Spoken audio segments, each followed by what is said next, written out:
4 PM news network में दोस्तों आपका स्वागत है। मैं हूं आपके साथ राशिद ज़हीर। बंगाल में ईडी और ममता बनर्जी के बीच में जो भी माजरा, जो भी खेल हुआ, आपके सामने विस्तार से हमने रखा है। बात यह है दोस्तों कि ईडी के अधिकारियों ने हाई कोर्ट के जजेस को, एक्टिंग जज को मेल कर दी कि साहब जज को हटा दिया जाए, साहब जल्दी सुनवाई की जाए। जस्टिस सुजय पॉल ने जो जवाब दिया वो भी मैं आपको बताने जा रहा हूं। लेकिन देखने की बात यह है कि अगर मन मर्जी मुताबिक मिस घोष, जिन्होंने 14 तारीख लगा दी थी, जजेस साहिबा, जब उनके मन मर्जी मुताबिक फैसला नहीं आया तो सुप्रीम कोर्ट तो पहुंच ही गए, लेकिन वहां के जजेस से भी ये कह दिया कि साहब इन जज को हटा दिया जाए और जल्दी हमें सुना जाए। हैरत की बात यह है कि ईडी के अधिकारी ज्ञानेश गुप्ता की टीम शायद ये समझती है कि वो निराकार हैं। देश के जितने भी विभाग हैं, सोर्सेज हैं, और मैं कह सकता हूँ कि जितने भी संस्थाएं हैं, सबसे अपने आप को बालातर यानी कि अपने आप को बड़ा महसूस करते हैं या सोचते भी हैं कि हमसे ज़्यादा पावरफुल कोई नहीं है। और देखिए प्रैक्टिकल वे में महसूस भी हुआ कि वाकई वो लोग जो हैं ताकतवर हैं भी। लाइव लॉ ने लिखा दोस्तों कि आपकी स्क्रीन पर लगाता हूं कि कलकत्ता हाई कोर्ट के जो एक्टिंग चीफ जस्टिस हैं सुजय पॉल साहब, उन्होंने डिनाइड कर दिया अर्जेंट एंटरिम रिलीफ। वो जो मांग रहे थे कि साहब जो फाइल्स लेकर गई हैं ममता दीदी वो वापस मिल जाए, और ईडी जो है ये देख रही थी कि listing and a bench change, bench he change करना चाह रही थी। In its plea seeking action against CM के खिलाफ कुछ वारंट मिल जाएं, कुछ ये चीज़ें मिल जाएं। लेकिन कपिल सिब्बल ने भी इसमें आकर के बड़ा एक्टिव रोल अदा किया और आकर बताया कि किस प्रकार से खेल चल रहा है। ममता बनर्जी कपिल सिब्बल के माध्यम से सुप्रीम कोर्ट भी चली गई और वहाँ पर कहा कि इनको सुनने से पहले योर ऑनर हमें भी सुन लिया जाए। सुप्रीम कोर्ट के बारे में आपको मालूम पड़ चुका है। ये टेलीग्राफ ऑनलाइन ने छापा कि ईडी वर्सेस ममता बनर्जीज तृणमूल, बंगाल गवर्नमेंट ने फाइल्स की कैविएट इन सुप्रीम कोर्ट। कैविएट का मतलब ये होता है दोस्तों कि आप अगर किसी पक्ष को सुन रहे हैं तो पहले हमें भी सुन लिया जाए।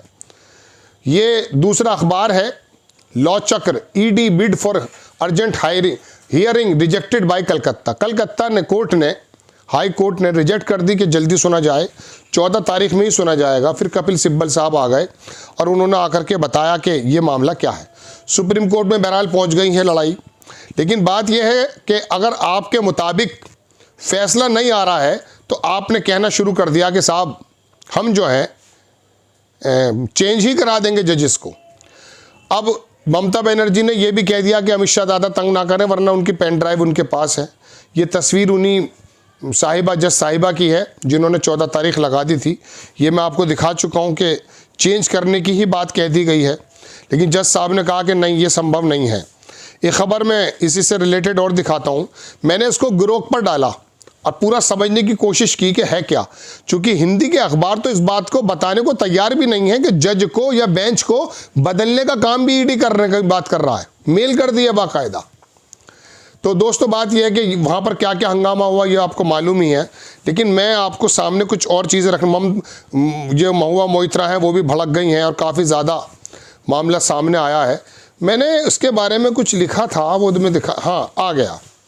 देखिए ये घटना क्या है, ये मैंने ग्रोक पर डाली। उसमें उन्होंने बताया कि वही तमाम चीज़ के ईडी गई और फिर वहाँ पर जा कर के ममता बनर्जी के खिलाफ ही ले रहे थे।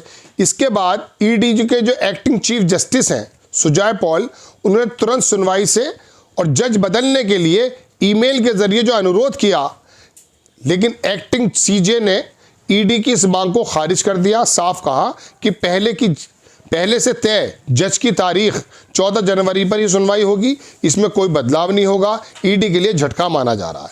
ये मामला पश्चिम बंगाल में ईडी की, ये सर मैं आपको क्यों बता रहा हूँ, चूँकि बात यह है कि ईडी की जो ये रिजेक्ट हुई है उसकी वजह यह है कि हिंदी के अखबार इसको लिखने को तैयार नहीं है। सिर्फ इतना कहा कि वो रिजेक्ट कर दी गई है, लेकिन जज बदलने का जिक्र नहीं है। फिर मुझे अंग्रेज़ी अखबारों की तरफ जाना पड़ा और वहाँ पर मुझे 2-3 अखबारों से पता चला कि वाकई ये तो जज ही बदलने की बात करना है। तो दोस्तों बात यह है कि अगर आपके मन मुताबिक फैसला नहीं आ रहा है तो आप इस तरह का काम करेंगे। खैर ठीक है, आप कर सकते हैं। मैं आपको 2-3 अखबारों की वो भी दिखा देता हूं कि अखबारों ने क्या छापा। काफ़ी मुश्किल से मिले, वरना ये खबर इतनी बड़ी हो जानी चाहिए थी कि फ़ौरन पता चल जाता। इसको छापा द स्टेट्समैन, अखबार है बड़ा अंग्रेज़ी का।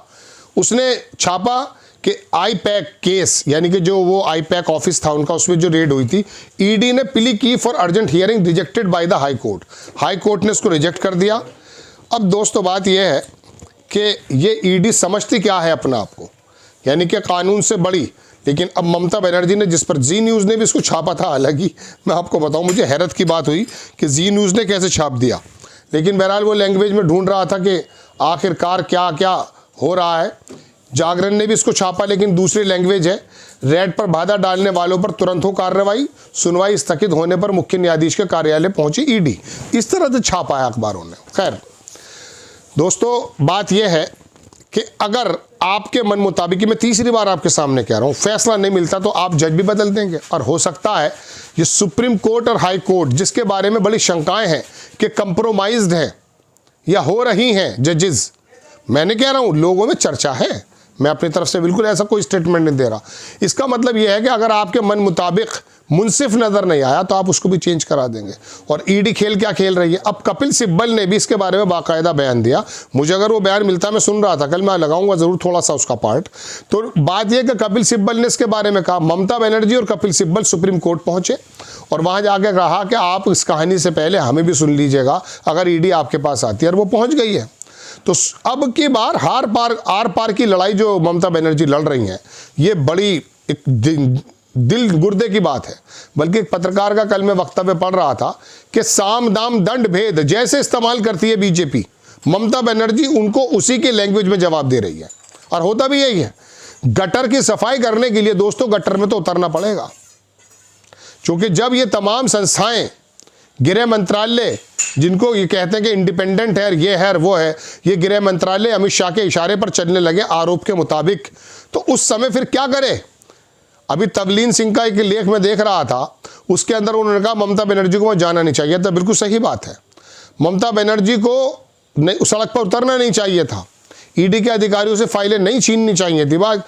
लेकिन साथ में उन्होंने ये भी लिखा कि जब ये ईडी उन्हीं जगह पहुंच जाएगी, जो मैं आपको परसों खबर बता रहा था कि जब चुनाव जहां होंगे ये लोग पहुंच जाएंगे। अब चुनाव जहां होंगे वहां पहुंच जाएंगे, उससे पहले 2020 है, 2026 है, मुकदमा 2020 का है। अब 2020 के जो तमाम सबूत हैं वो टीएमसी अपने दफ्तर में अब तक रखेगी, अगर चोरी भी की है तो। मतलब अकल से सोचने की बात है ना, आप किसके द्वारा संचालित है। और फिर बहुत सारे पत्रकार आके इतने बड़े दरोगा बन रहे हैं संविधान के, अरे नहीं ये तो गलत हो गया है, चीफ मिनिस्टर ने कैसे कर दिया है, केंद्र के संघीय ढांचे पे खतरा है। अरे संघीय ढांचे पे खतरा यह है कि ईडी इशारे पर काम कर रही है, अंधे को भी नजर आ रहा है। तुम कौन सी आंख वाले लोग हो, मतलब चाटुकारिता में इतना ज्यादा पैदों में गिर गए हो। एक गंजा पत्रकार है, विग लगा के आता है, मैं देख रहा था उसे, वो भी निकाला गया किसी चैनल से, बूढ़ा है, वो नई बात कर रहा है। वाह। बहरहाल ममता बनर्जी सुप्रीम कोर्ट में भी पहुंच गए दोस्तों, और ईडी जज बदलने की जो बात थी उसको रिजेक्ट कर दिया गया। जय हिंद।